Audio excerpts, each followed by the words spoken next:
जवाहरुल इल्म का मुताला करते हुए एक निहायत कीमती बात नज़र से गुजरी जो आज आप सबके साथ शेयर करना मुनासिब समझा।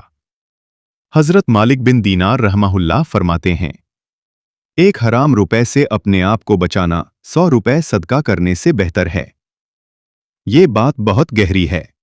अगर हम थोड़ी देर इस पर गौर करें तो मालूम होगा कि इंसान हकीकी मानों में नेक, इताअतगुजार और फरमानबरदार तब बनता है जब वो हलाल रिस्क खाता है, हलाल लिबास पहनता है और हलाल ज़रियाए माश इख्तियार करता है। जब इंसान की नश्वनुमा हलाल से होती है तो अल्लाह की इताअत और नेकी की राहें उसके लिए खुद ब खुद आसान हो जाती हैं और नेकी करना सहल हो जाता है।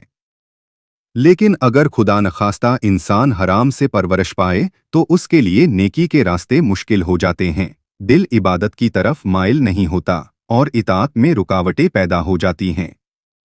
इसीलिए इस्लाम ने हमें हराम से बचने की सख्त ताकीद फरमाई है।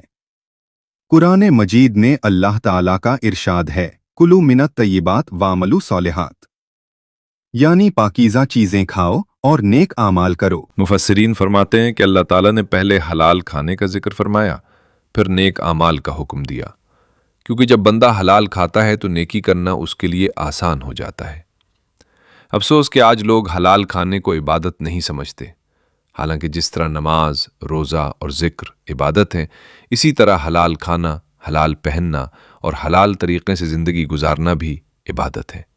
लिहाजा मैं आप सबसे गुजारिश करता हूँ कि इस पैगाम को ज़्यादा से ज़्यादा शेयर करें और ऐसी मज़ीद वीडियोज़ देखने के लिए मेरे चैनल को सब्सक्राइब करें।